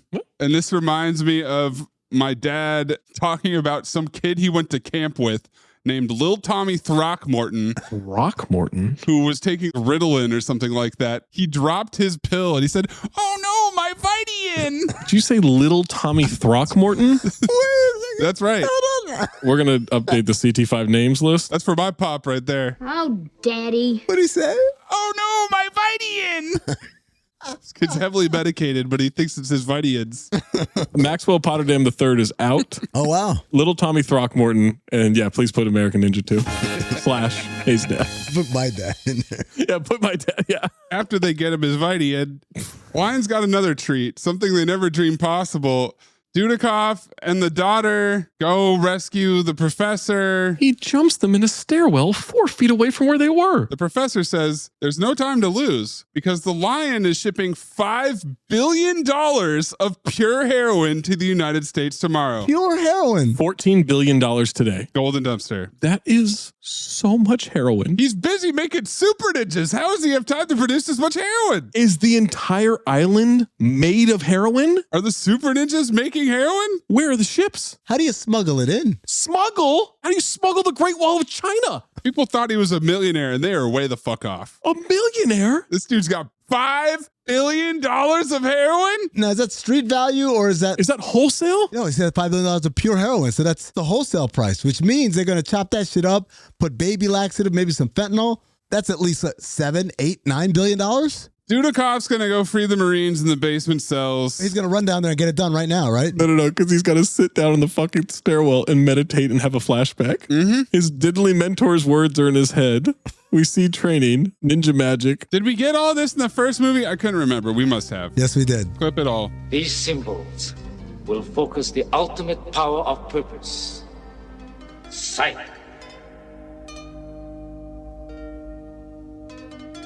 You were just a baby when I first found you. I conditioned your body and your senses. I only teach you what you need to know, so that when the time comes, you can take your place on the field of honor and meet your destiny. Sing. Kobodera. A Kobodera. Ninja magic. Intong Jutsu. The ability to seem invisible. Cause fear and paralysis in your enemies. You are ready, my son. I will be with you in deed and in my heart. Follow the Bushido. I will honor the code, Father. A smoke bomb appears. A smoke bomb? And he's in different clothes. Did he conjure it? Ninja magic. Wild Bill getting ready for the invasion. He's wearing a dumb Wild Bill hat. Royalty-free military music. Okay, ladies. Is that 20 CB or is that an old cliche? I think it's an old cliche. In true covert fashion, as they push off from the beach, they're singing. What are they singing? It sounds like Ass on Topic. Ass on Topic. Dudikoff kills a couple more ninjas. He's slinking around. Why is he slinking around? He's a ninja. He's dressed like a ninja. He's got new clothes on. They don't even notice. They think he's just one of them as he walks up. Opens the door, frees the Marines. Oh my God, this is Balls of Fury freeing the concubines all over again. Absolutely. The way they looked sitting there like, oh, and they escape daintily. This is the concubines. Time for Boggle. They're thrilled to hear about Wild Bill. They walk into the arena. Arena is dark as shit. Spotlights come on. American Ninja, I presume. How very nice to meet you. And Dennis says, no, he's not here right now. How very nice to meet you. Desperate. The professor and the daughter are already captive. Lion's expecting a very prosperous future. He's going to use parts of Dudikoff for his super ninjas. These Marines with no armor and no ninja training are holding swords like a bunch of pussies. But they're doing pretty good against these super ninjas. They sure are. Got to grade it on a curve, Zach. This is some of the worst fight choreography we've ever seen. Well, the fight choreographer was sacked. Oh. Leo tells One Eye, take him to the lab. And One Eye does the deaf guy grunt to signal to the ninjas because apparently they don't speak English. They all look at him like, what? And he goes, nah! And they're like, oh, take him to the lab. Got it. Supercharge it. Oh, man. How do you describe that sound? Not the way you did. Wild Bill and friends arrive. The American Ninja shows up with a Tommy gun? Looked like a Tommy gun, but didn't fire like a Tommy gun. He's got a leather vest, a headband, and a gun with a huge ammo drum. First, I thought it was a grenade launcher. Then it seemed like a shotgun the way it was firing. Goose says, Farley, make him dance. Yep. Bars, man. Did he just call Charlie Farley? Yes, he did. Pizza cockroach situation again. He throws a grenade that lands nowhere fucking near these soldiers. Not even close. They fly. They blow up the guard tower. It's raining sparks. Time for Cuck Ninja and Dudikoff to fight. Dudikoff slowly touches the blood on his blade. Acrylic red paint. Dennis rubs the shaft with his fingers, and this turns the old man on because he turns to his daughter and says, Alicia, there's something I must do. I said, he's going to go jerk off. And she says, I'll come with you. And he said, no. I'll do it on my own. He then booked a flight for Salamanca, Spain. Flight name Live Forever. Sparks are all over the place. The Marines enter the base. The sounds the guns are making in this shootout sound like toy guns. Well, they are. That's how guns sound, Zach. Shiny toy guns. Plot liftoff. Pew, pew. 50 says, Merry Christmas, before he uses a grenade on one person. Say no to one guy. They storm the building. That's his Christmas gift. It's a party. Let's go. And then a guy gets shot up like Terry Crews inside the building. Leo, Governor, and Inspector Singh are escaping. One of them says, what do we do now, Leo? That's the governor. And he says, kiss my balls. Wild Bill takes the governor prisoner, calls Singh a little weasel. Lion runs down to the master lab. The professor's already there placing bombs. As the lion comes down that hallway, he swings at every single person he encounters. Yeah. Guys are running by, and he's like, ugh. He misses most of them. He's trying to initiate contact to draw the foul. Absolutely. I was hoping we could create a better world, Leo. The cripples could walk, and the blind could see, and criminal vermin like you could be made into useful citizens. But you corrupted me, Leo. But you understood. You understood what we were trying to create. Create? You destroyed everything that I dreamed of. Now I'm going to destroy your dreams. Damn you! Weird little bunny hop by the lion. Yeah. An explosion goes off 2 feet from their heads and they're fine at first. Yeah. But then the chain reaction, they're all dead. And he blows up the next generation of super ninjas. Steve James gets jumped by 3 ninjas and then pulls out 2 of the biggest fucking knives you'll ever see in your life. Where'd he pull him out of? Great question, because I rewound. Not on his back, not in any holsters. Pulled him right out of his ass. He brought a gun to a knife fight. Not only did he opt not to use it, he used it like a baton. He hit him with the gun. Yeah. Then pulls out the knives out of nowhere. Amazing. Crazy whooshing sound effects as he twirls these knives and then takes his vest off because you have to. He wasn't shirtless enough. Dudikoff and Tojo Ken, purest form of war. Mm-hmm. They kneel before Zod and then Tojo Ken strikes first. Cut back to 50 fighting a guy in the hallway. He does the Bruce Lee stop and twist, but it's so much worse. Whoa. And then the guy still gets up. The guy wasn't dead. He points and shouts, "Stay down!" Like a good dog. It goes down. Back to Dudikoff. They switch swords. Dudikoff cuts the Cuck Ninja's leg. Tojo Ken pulls a shotgun out of his ass. Shoots the blade of the sword. He pulls an Indiana Jones. But unfortunately, One Eye has terrible aim. He's a terrible shot because not only does he shoot the sword, but then there's a part where Dudikoff is hanging upside down slowly. He's 7 feet away from him. It's a shotgun. He hits his teammate instead. He kills a couple of his own men. Then the gun jams. He tosses it. They both dive for a sword in slow motion. These drums are intensifying. We hear gongs. They slowly circle each other. The girl looks like she's going to shit herself. They keep cutting to her over and over again. Her dad's dead. She doesn't know that. Oh, Daddy. They do the single stroke battle, samurai style. Why is he biting the rope? What's that all about? Heroin? I could not figure out what the fuck that was supposed to be. He's been tying himself off. He's used to it. He cuts the stomach. Cuck Ninja falls with his ass off.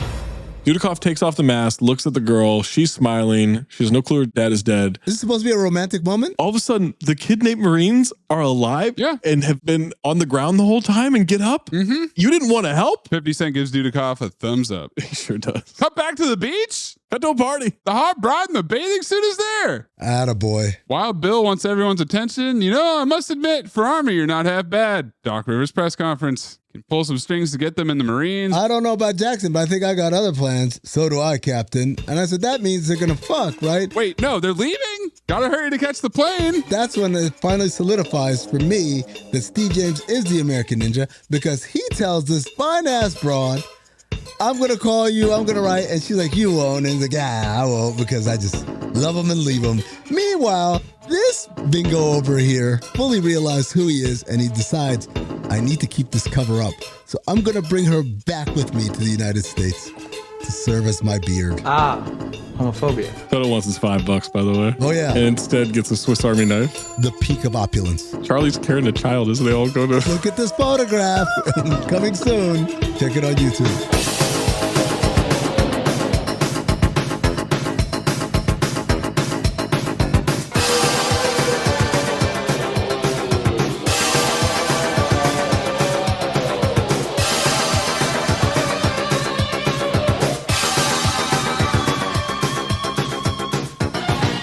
Why don't you try telling us what the fuck happened? For the plot summaries, it's a crisp 90 seconds on the clock. Zach, you're going first. 3, 2, 1. We are on an island, I think. Maybe we're in South Africa. I'm not really sure. But we get a couple of Marines that are stolen by some ninjas in a bar. And here come Michael Dudikoff and Steve James to investigate the whole thing, but they have to lay low. They are Army Rangers. They have to pretend they're Marines, but they're going to go out there and find out what's going on as long as Wild Bill lets them do that. So they're going around, they're checking out, they're going to go for a boat ride, they're going to go water skiing, except this guy Tommy all of a sudden is acting real weird. He's biting his nails. He's sabotaging things because he's the guy that gets the ninjas, these Marines, to steal.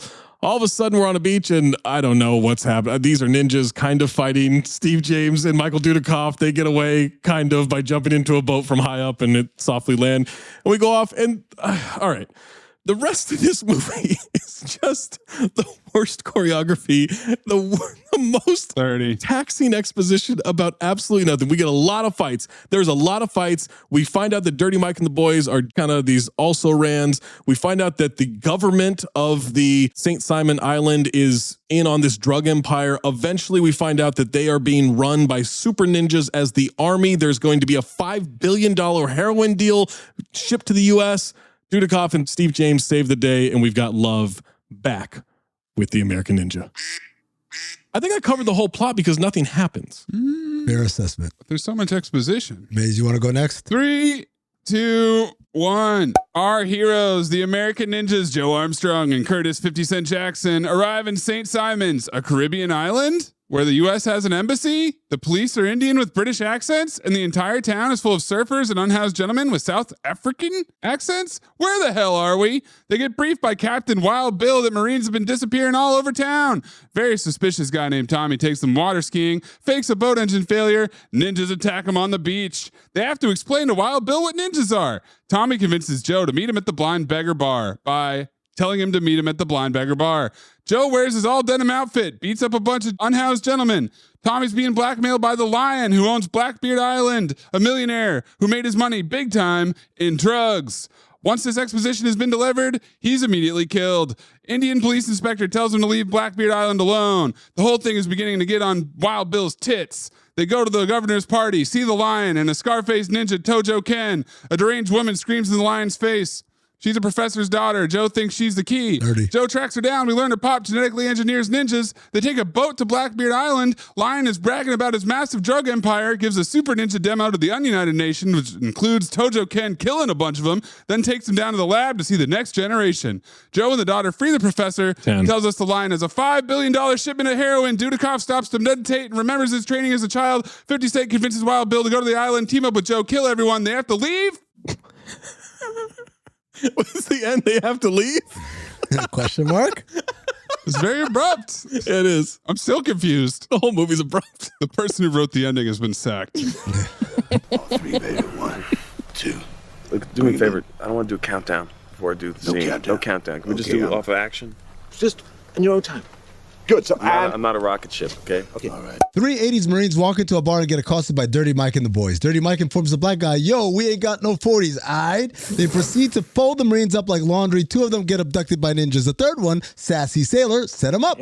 Meanwhile, the American Ninja and his Caucasian subordinate, Dennis Reynolds from Always Sunny, arrive in ill-fitting uniforms in the plane. Bane and Poison Ivy flew into Gotham in Batman and Robin. American Ninja doesn't like this tropical paradise until he sees some ass walk by. You my ninja for that one. They meet the CEO, Goose Exposition, who catches them and us up on everything with military precision and efficiency. Sassy pretends to love women, so he takes the boys out water skiing to Mangrove Island to holler at chippies, but he sabotages the boat so that the ninjas can come abduct Dennis. The American ninja saves his ass. Then they go back to tell an incredulous goose what they discovered. Sassy creeps up on Dennis trying to molest him in his sleep, but Dennis is too quick. Sassy quickly pivots to meet me in this motel at 3. Dennis totally isn't gay, but he decides to take Sassy up on the invite. Sassy tells Dennis about the big bad, the Lion, a local drug dealer with dreams of world domination. 30. They go to a party at the governor's house where American Ninja bags a bad one. While they're there, they see a Chippy accost the Lion, then get abducted. They rescue Chippy and find out her dad works for the Lion, helping him build an army of super ninjas when all he really wants is 5 minutes of shadowjacking time. Dennis and Chippy have zero tension, mainly because his motel visit with Sassy stirred long repressed feelings and emotions deep inside him. Nonetheless, they go to the island to help rescue her dad, and while the American Ninja brings the Marines to rescue Dennis, the Lion interrupts the professor mid-setup for an elaborate shadowjack session, so Professor kills them both. American Ninja, Dennis, Chippy, and the Marines escape. But Dennis is too in the closet to admit he doesn't like women. What's happening right now? Homophobia. That last part was after, just so people know. It ends with they escape. You got to stop when the timer's up. You fuck it up, you fuck it up. Okay. You don't get to keep trying to score after the game's over. I do get some shouts up after, dead balls. They don't count, though. I know they don't count, but I just want to throw it out there, get some shots up. Listener, please strike the rest of that from the record. No, that guy got fired. Yeah, the court reporter has been sacked. This episode is brought to you by Buick. When you have 4 new tires, every drive feels fresh. Right now, buy 3 select tires and get 1 for just $1 during the Buick Certified Service Fresh Start Tire Event. Visit Buick.com/service offers or see dealer for full details. At participating U.S. GM dealers only, highest or equal value tire will be $1. Offer ends 5/31/2025. Not available with other offers. This episode is brought to you by Loom by Atlassian. Are you feeling stuck at work? Get your team unstuck with Loom video messaging and move work forward. Use Loom to simultaneously record both your screen and yourself to share a quick update, provide feedback, train a colleague, and everything in between. Plus, add Loom AI to your meetings for instant written notes and recordings. Try Loom today at Loom.com. That's LOOM.com. Who cares if you lose the game? You got this off your chest. I mean, it's just one night of bar trivia. Ooh. One night of bar trivia is sacrosanct to us. Trivia is sacrosanct. In an online documentary for this movie, Michael Dudikoff recalled that when it came time for him and Steve James to jump off the large boulder at the end of the beach fight scene, James quickly whispered to Dudikoff that he didn't know how to swim. Dudikoff then told him that was a serious problem and shouted out to the crew to halt filming. Then they brought on James's stunt double to do the jump, but he also admitted he didn't know how to swim either. This feels racist. James then did the jump himself, with Dudikoff promising that when they both hit the water, he would grab James and pull him up to the surface. Now, here's the confusing part about that trivia, Maze. When they get to the beach and the boat is broken down, we see him swim. We see him swim away. Was that a third stuntman who knew how to swim that they did not procure for the jump? Or B, was it him walking, bending his body over and pretending to swim? Oh, yeah, because they're still pretty shallow. In which case, ass off. Or C, racism. Maze, you joked earlier that they sacked the fight choreographer. Not true, because the fight choreographer was none other than Mike Stone, who plays Tojo Ken. It was Stone's idea for Tojo Ken to have a scar on his face. An interesting tidbit about Mike Stone: prior to his work in the film industry, he competed in professional karate tournaments and served as a martial arts instructor. His most famous client or pupil was none other than Elvis Presley. Stone and Elvis had a nasty falling out after Elvis discovered that Stone was having an affair with Priscilla Presley. Whoa. Yes. So the fight choreographer was sacked because it was one of the 5 main actors of the movie.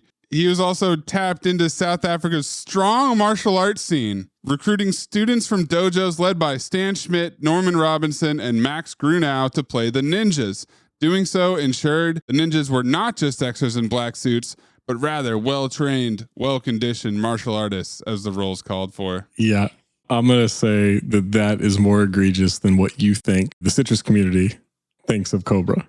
You cannot accept that trivia that you just said and reject the citrus community Christmas movie declaration of Cobra. I can, because I don't believe it's South Africa's dojo scene. Ah, he's got you there. We know that the center of the world is the San Fernando Valley. That's where the finest martial artists in the whole world come from. There's not a single martial artist in this movie. It's like growing up playing basketball like in South Dakota. Or how tough is the competition there, right? Right. Every once in a while you get a Mike Miller, but for the most part, it's a bunch of scrubs. Same thing here. Right. The badass woman that the American Ninja hits on at the cocktail party was actually Steve James's real-life girlfriend, Nava Halimi. The two initially met when Nava was an extra on the movie The Delta Force. Shortly after filming wrapped on American Ninja 2, Steve and Nava were married. It was a true canon love story. Although the original film was one of Canon's few hits, the company greatly slashed the budget for this sequel when it hit financial trouble, and prior to the film's release in 1987, several cuts had to be made in order to receive its R rating due to excessive close-ups in various fight scenes. So, Zach, as we pointed out, St. Simon isn't a real place. This movie was shot in South Africa. The original version for American Ninja 2 was supposed to have Michael Dudikoff and Steve James's characters after their army days were behind them, and that they had started running a martial arts school in an urban setting. But when Sam found out the sequel was going to be shot in South Africa, he knew it would be extremely difficult to recreate the look and feel of a big American city in South Africa, so they went in the direction of a tropical paradise. The only time any of the ninjas wear the crest logo of the lion is inside and around the lion's compound. And the total body count for this movie was 87. 87 ninjas. I'd like you all to do an experiment on a plant, something that may benefit mankind. And if you devise something groundbreaking, I guarantee you a A in this course. Oh, well, hold on, man. You following me?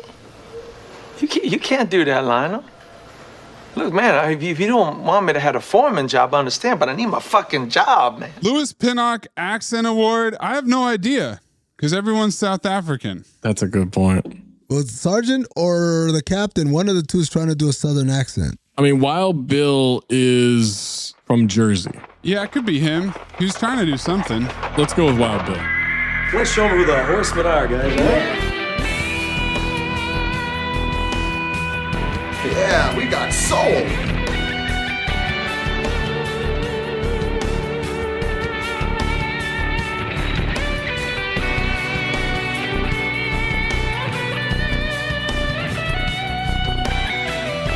Five Horsemen. Oh boy. Ass On, royalty-free soundtrack, Beach, Cobra formula, bad writing, cartoon sound effects, pulling weapons out of your ass.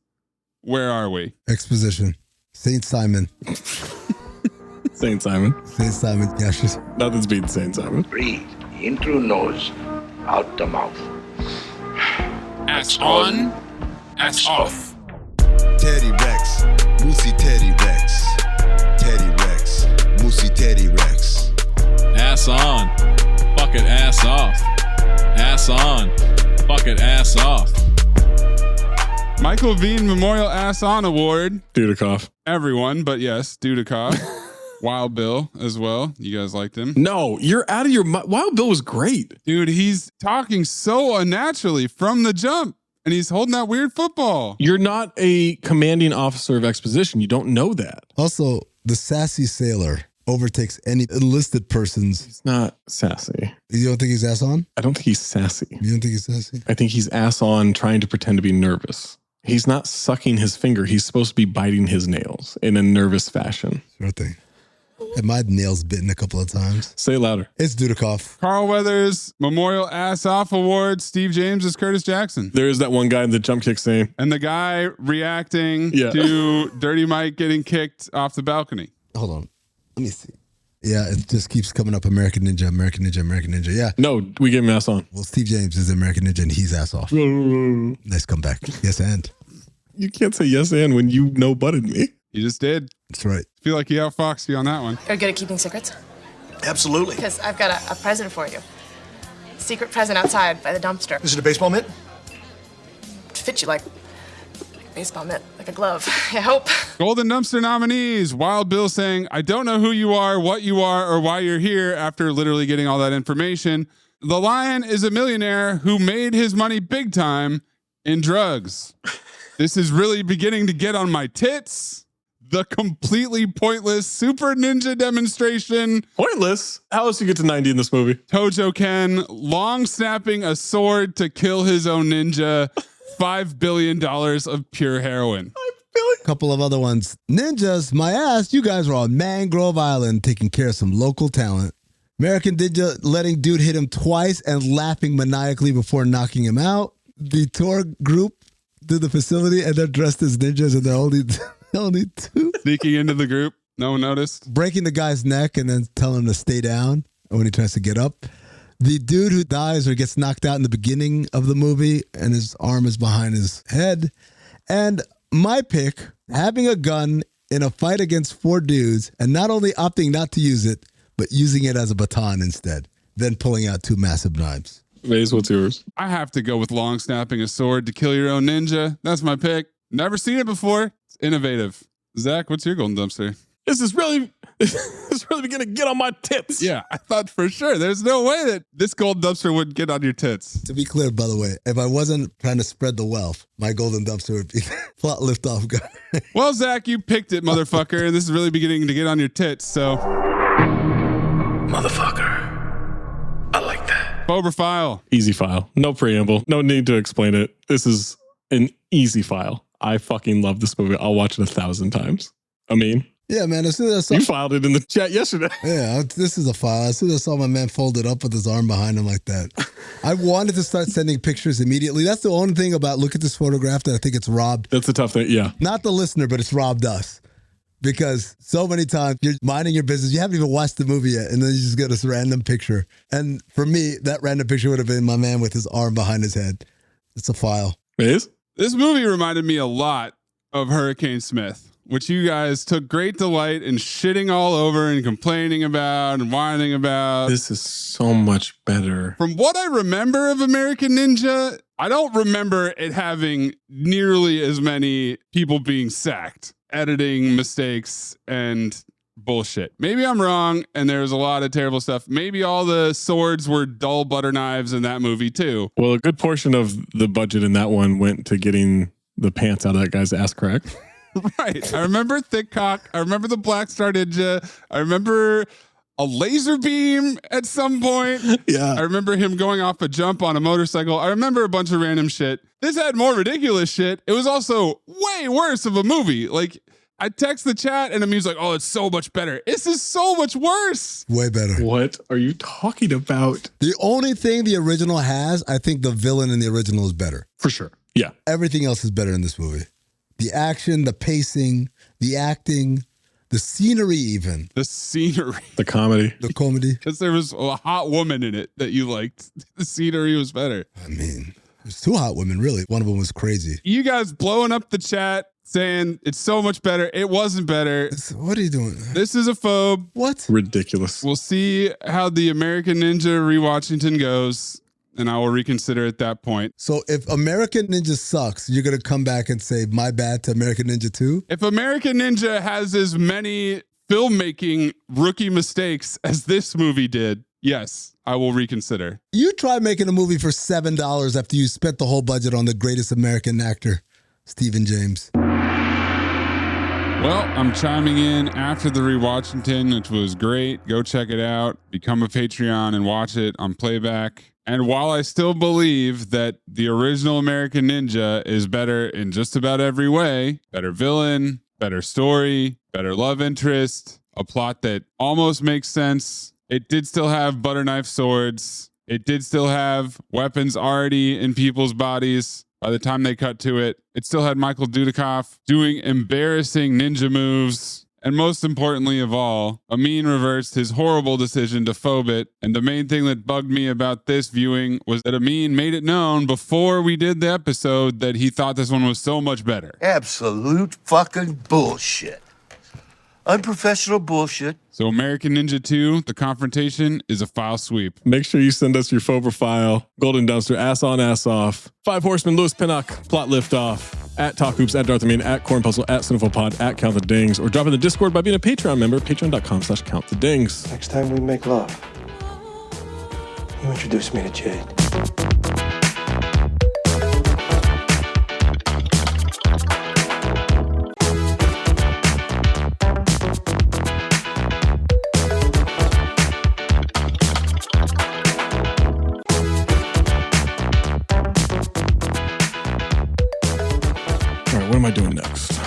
Two more picks you pick. Two more picks you will not pick. It is my pick. Part of me really wanted to do The Electric State, which is that new movie on Netflix that everybody is saying is like one of the worst movies ever made. Everything wrong with our country, $320 million budget, blah, blah, blah. I'm not sure what the connection would be. Probably some sort of scientist, whatever. But the number of ninja movies at my disposal is fucking ridiculous. Dude, it's one of the deepest pools we've ever had. Zach just earned a late stage Lewis Pinnock nomination for that. Yeah, coach. American Ninja 3 and 4 are both on Tubi. Surf Ninjas is on Tubi. 3 Ninjas Knuckle Up and 3 Ninjas High Noon at Mega Mountain are on Tubi. 3 Ninjas The Originals on Prime. 3 Ninjas Kickback is on Netflix. There's this fucking movie called Warriors of Virtue about mystic kangaroos or some shit. File. It's on Pluto TV. Hey, man. Hey, mate. Kangaroos is crazy. I think I got to go with this one. Also on Tubi. So the daisy chain is going to be Tubi Ninjas. Samurai Cop. Never seen it. File. Oh, Lord.